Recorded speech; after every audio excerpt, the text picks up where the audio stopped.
வணக்கம். சாண்டில்யன் அவர்களின் அவனி சுந்தரி அத்தியாயம் 2. இதோ அத்தாட்சி.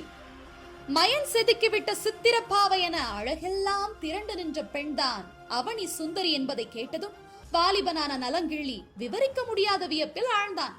கவிஞர்கள் வர்ணிப்புக்கும் அப்பாற்பட்ட கவர்ச்சியுடன் காட்சியளித்த அந்த காரிகையை பற்றி புலவர் சொன்னது எல்லாம் உண்மையாக இருக்க முடியுமா என்ற சந்தேகம் கூட அவளை பார்த்ததும் ஏற்பட்டது அந்த வாலிபனுக்கு. ஆகவே அவன் நீண்ட நேரம் அவளை தன் கண்களால் துருவி துருவி பார்த்தான். பால்வடியும் குழந்தையின் முகம் போல களங்கம் சிறிதும் தோன்றாத அந்த முகத்தின் அழகு அவன் உள்ளத்தை அப்படியே கொள்ளை கொண்டது. லேசான சலனமுற்ற கண்கள் மருண்டமானின் விழிகளை அவன் நினைவுக்கு கொணர்ந்தன. அவன் இதயத்தை கவ்வவும் செய்தன. நீண்ட தூர பயணத்தை அறிவிக்கும் வகையில் அவள் பிறை நுதலில் துளிர்த்திருந்த 4-5 வியர்வை துளிகள் கூட முத்துக்களை போல அழகுக்கு அழகு செய்தன. காற்றில் அலைந்து அந்த முத்துக்களில் வளைந்து பதிந்து கிடந்த 2-3 முடி இழைகள் இயற்கை ஏதோ அவள் நுதலுக்கு சித்திரம் தீட்டிய பிரம்மையை உண்டாக்கின. நுதலுக்கு மேலே இருந்த கரிய கூந்தல் நன்றாக எடுத்து பின்னப்பட்டு வைரமாலை ஒன்றால் சுருட்டி கட்டப்பட்டு இருந்தது.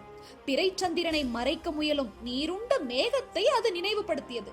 நுதலுக்கு கீழே கரேல் என்று இயற்கை வரைந்திருந்த விற்புருவங்கள் தங்கள் அம்புகள் குறி தவறாதவை என்பதை காட்டுவதற்காக ஒரு முறை மேலே இறங்கின. காதல் அம்புகளை வீசிய சலன விழிகளில் ஏதோ ஒரு சிரிப்பும் ஆழமும் இருந்தன. விழிகளை வகுத்து நின்றது போலும் இணைக்க விடாத கரை போலும் தெரிந்த அழகிய நாசி அதிக கூர்மையும் இல்லை, சப்பையும் இல்லை. எந்த அளவில் இருக்க வேண்டுமோ அந்த அளவில் இருந்தது. அந்த நாசியிலிருந்து விரிந்த செழித்த மாம்பழ கன்னங்களில் திட்டாக தெரிந்த குங்கும சிவப்பு அவள் நாணத்தால் ஏற்பட்டதா அல்லது இயல்பே அப்படியா என்று நிர்ணயிக்க முடியாத நிலையை ஏற்படுத்தியிருந்தது. அந்த அழகிய கன்னங்களை இணைத்து கிடந்த பவள உதடுகளில் இருந்த ஈரமும் அவை சற்றே விலகி இருந்ததால் உள்ளே தெரிந்தும் தெரியாமலும் இருந்த 2 முத்து பற்களும் அவை உதடுகளா அல்லது அமுதம் சிந்தும் சுரபியா என்ற சந்தேகத்தை ஏற்படுத்தின. இதழ்களுக்கு கீழே இருந்த முகவாயும் அதற்கு கீழே இறங்கிய சங்கு கழுத்துமே மயக்கத்தை தந்தனவென்றால் கழுத்திற்கும் கீழே அளவோடு எழுந்த அழகுகள் 2 துறவிகளையும் அலைக்கழிக்கும் திறன் தங்களுக்கு உண்டென நிமிர்ந்து திமிரியே நின்றன. அவள் நீண்ட மலர் கைகளில் ஒன்று கதவை பற்றி இருந்ததால் இருப்பது பொய்யோ என ஐயுறும்படி இருந்த சிற்றிடை சிறிது ஒரு புறம் தள்ளி கிடந்ததன் காரணமாக அதற்கு அடுத்த பெரும் பகுதி ஒன்று தனியாக தள்ளி நின்றது. அவள் ஏதோ நாட்டிய பாணி ஒன்றை கையாளுவதாக பிரம்மை ஊட்டியது. ஒரு காலை இன்னொரு கால் மீது மாற்றி வைத்து அவள் நின்ற நிலை கூட மலைக்கத்தக்கதாகவே அமைந்திருந்தது. அப்படி ஒரு கால் மீது இன்னொரு கால் பரவி நின்றதால் அவள் அழகிய வாழை தொடைகள் இணைந்து விட்டதால் இடையே அகப்பட்டு கொண்ட மெல்லிய அவள் சேலை எத்தனையோ மனோதர்மங்களுக்கு இடம் கொடுத்தது. இப்படி அவளை அணு அணுவாக ஆராய்ந்த சோழன் நலங்கிள்ளி, இந்த அழகியிடம் இந்த குழந்தை முகத்திடம் என்ன தவறு இருக்க முடியும்? புலவர் எதற்காக இல்லாத பொல்லாத கற்பனை எல்லாம் செய்கிறார் என்றே நினைத்தான். புலவர் பெருமானான கோவூர் கிழார் நலங்கிள்ளியின் பார்வையையோ அவன் முகத்தில் ஏற்பட்ட மாறுதலையோ கவனிக்க தவறவில்லை என்றாலும் அந்த நிலையில் தான் சொல்லக்கூடியது ஏதுமில்லை என்பதை உணர்ந்தார். விதி ரூபத்தில் வந்து மதிமயக்கும் அந்த மாயை நலங்கிள்ளியை சூழ்ந்து வருவதை தம்மால் தடுக்க முடியாது என்பதையும் புரிந்து கொண்டார். ஆகவே இருக்கும் நிலையை சீர்படுத்திக் கொள்ள உள்ளே வரலாம், ஏழை புலவன் இருப்பிடத்தின் கதவுகள் யாருக்கும் திறப்பவை என்று கூறினார். அவர் சொற்களை கேட்டதும் அரச தோரணையில் அவருக்கும் தலை வணங்கினாள். அவருக்கு எதிரே அமர்ந்து தன்னை அணு அணுவாக எடை போட்டுக் கொண்டிருந்த வாலிபனுக்கும் தலை வணங்கினாள் அவனி சுந்தரி. பிறகு மெல்ல விருவரையும் நோக்கி நடந்தும் வந்தாள். அவள் நடந்தபோது அவள் எடுத்து வைத்த அடி ஒவ்வொன்றிலும் அழகு அள்ளி சொரிவதை கண்டான் வாலிபனான நலங்கிள்ளி. கால் அசைவு அவள் உடலின் ஒவ்வொரு பகுதியிலும் எத்தனை அசைவுகளை, திருப்பங்களை, எழுச்சிகளின் விளம்பரங்களை தெரியப்படுத்துகின்றன என்பதை பார்த்த நலங்கிள்ளி அந்த நடைக்கும் அசையாத மார்பின் தன்மையை மட்டும் கண்டு சிலப்பதிகாரத்தின் ஆரம்ப செய்யுள் எத்தனை உண்மையானது என்று நினைத்தான். அவனியின் மார்புக்கு மலைகளை ஓமை சொன்னதும் நதிகளை மலைகளாக இளங்கோ விவரித்ததும் எத்தனை உண்மை என்று தன்னைத்தானே கேட்டுக்கொண்டான். அதோ அவள் மார்பில் அசையும் 2 முத்து மாலைகளே வளைந்தோடும் நதிகளைப் போலத்தானே இருக்கின்றன என்று தனக்குள் சிலப்பதிகார ஆசிரியரை சிலாகித்தான். இத்தனை நினைப்பிலும் தான் சிலாகித்தது சிலப்பதிகார ஆசிரியரையோ அவர் கவிதையோ அல்ல என்பதையும், எதிரே எழில் குலுங்க வந்த பிரத்யட்ச தேவதையே என்பதையும் அவன் உணரவும் செய்ததால் உள்ளுக்குள் சிறிது வெட்கத்தை கூட அடைந்தான். மெல்ல மெல்ல நடந்து வந்த அவனி சுந்தரி நலங்கிள்ளியை நேரே நோக்காவிட்டாலும் பக்கவாட்டில் வீசிய ஒரு பார்வையிலேயே அவன் மனநிலையை உணர்ந்து கொண்டான். எப்பேற்பட்ட வீரனும் பெண்ணை பார்த்தால் விழுந்து விடுகிறான் என்று தனக்குள்ளே சொல்லி சிரித்துக் கொண்டான்.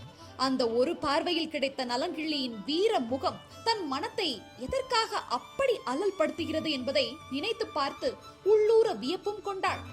எந்த ஆண்மகனுக்கும் இடம் கொடாத தன் மனம் நெடுங்கிள்ளியை துச்சமாக தூக்கி எறிந்த தன் உள்ளம் இந்த வாலிபனை மட்டும் உதாசீனப்படுத்துவதோ உதறி தள்ளவோ சக்தியற்று விட்டதை நினைத்து சிறிதும் அஞ்சவும் செய்தாள். அந்த அஞ்சுகம், அந்த அச்சத்தில் உள்ளம் நிலை குலைந்தது என்றாலும் தான் வந்த பணியை நினைத்து தன்னை சிறிது கடினப்படுத்திக் கொண்டாள். அவள் தந்தை அவளுக்கு இட்ட உத்தரவு அந்த சமயத்தில் அவள் உள்ளத்தில் பெரிதாக எழுந்து நின்றது. கன்னர நாட்டு மாளிகையின் அந்தரங்க அறையில் அமைச்சர்கள் முன்னிலையில், அவனி சுந்தரி, பெரும் பணியை முன்னிட்டு நீ சோழ நாடு செல்கிறாய் என்பதை மறவாதே. எந்த சோழ நாட்டின் வலிமையால் நமது நாடு வலிமை இழந்ததோ, எந்த சோழர்களின் வீரத்தை உலகம் பறைசாற்றுவதால் நம் வீரத்தின் ஒளி குன்றி கிடக்கிறதோ, அந்த சோழ நாட்டை இரண்டாக பிளந்துவிடு. அதற்காக உன்னை பலியிட்டு கொல்வதானாலும் தவறு இல்லை. செல் பெண்ணே என்ற தந்தையின் உத்தரவு அவள் இதயத்துக்குள் பெரிதாக ஒலித்தது. இத்தனை விவகாரங்கள் உள்ளத்தை நிரப்ப நடந்து வந்து புலவருக்கு எட்டவே நின்ற அவனி சுந்தரி, புலவர் பெருமான் பெருமை எங்கள் நாடு வரை எட்டிருக்கிறது. தங்களை காண கொடுத்து வைத்தது எனது பாக்கியம் என்று மிக அடக்கத்துடன் கூறினாள். புலவர் பெருமான் உடனடியாக அவளுக்கு பதில் ஏதும் கூறவில்லை. உறையூரில் இருந்தவள் இங்கு எதற்காக வந்திருக்கிறாள் என்று உள்ளூர கேட்டுக்கொண்டார். அதுவும் யாரும் அறியாமல், எவ்வித முன் அறிவிப்பும் இல்லாமல் உறையூரில் இருந்து புகாருக்கு எப்படி அவள் வர முடிந்தது என்பதும் வியப்பாக இருந்தது புலவருக்கு. ஆகவே கன்னரத்து இளவரசியை ஏறெடுத்து நோக்கிவிட்டு சொன்னார், கன்னர நாட்டு இளவரசியின் பெருமையும் இந்த நாட்டை எட்டியிருக்கிறது என்று. அவர் சொற்களில் அடக்கம் இருந்தது. ஆனால் அவற்றில் ஒலித்தது புகழ்ச்சியா இகழ்ச்சியா என்பது மற்றவர்களுக்கு புரியாதிருந்தாலும் அந்த சூட்சமத்தை அவனி சுந்தரி கண்ணிமைக்கும் நேரத்தில் புரிந்து கொண்டாள். மெல்ல புன்னகையும் கொண்டாள். பெருமையா சிறுமையா புலவரே என்று வினவும் செய்தாள் புன்னகையின் ஊடே. புலவர் கண்களில் புத்துளி ஒன்று திடீரென தோன்றி மறைந்தது. இளவரசியிடம் என்ன சிறுமை இருக்க முடியும் என்று கேட்டார் ஏதும் புரியாதது போல. இளநகையை நீக்கி துன்ப நகை கொண்ட கன்னர நாட்டு இளவரசி கூறினாள், புலவர் பொய் சொல்லக்கூடாது என்று. என்ன பொய் சொல்லிவிட்டேன் என்று எரிச்சலுடன் அதுவரை இருந்த நிதானத்தை கைவிட்டு கேட்டார் புலவர். சோழ நாட்டை பிடிக்க ஒரு சனியன் வந்திருப்பதாக நீங்கள் கூறவில்லையா சற்று முன்பு என்று கேட்டாள் அவனி சுந்தரி துன்பம் தோய்ந்த குரலில். அது அது என்று குளறினார் புலவர். உண்மைதான் புலவரே, நான் சோழ நாட்டை பிடிக்க வந்த சனியன் தான், சந்தேகம் வேண்டாம் என்றாள் அவனி சுந்தரி துயரத்திலும் கம்பீரம் குன்றாமல். அது ஆத்திரத்தில் சொன்ன வார்த்தை என்று சமாதானம் சொல்ல முயன்றார் புலவர். சமாதானம் தேவையில்லை என்பதை குறிப்பிட கையை சிறிது அசைத்த அவனி சுந்தரி, புலவரே, நீர் சொன்னது முற்றிலும் உண்மை. சோழ நாட்டை பிடிக்க வந்த சனியன்தான் நான். இன்றுடன் சோழ நாடு இரண்டாக பிளக்கிறது என்று கூறவும் செய்தாள். இதை கேட்ட புலவர் சரேலன ஆசனத்தில் இருந்து துள்ளி எழுந்தார். அவர் எழுந்ததால் நலங்கிள்ளியும் எழுந்தான். என்ன சொல்கிறாய் மகளே என்று கேட்டார் பீதி துணித்த குரலில் கோவூர் கிழார்.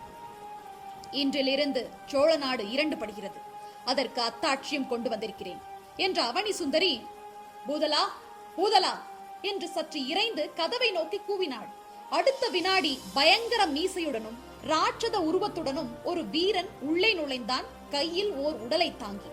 அந்த உடலை கண்ட புலவர் பெருமானும் நலங்கிள்ளியும் பேரதிர்ச்சி கொண்டு பேசும் திறனை அறவே இழந்து சிலைகள் போல நின்று விட்டார்கள். பல வினாடிகள் பயங்கர மௌனம் அந்த கூட்டத்தை ஆட்கொண்டது.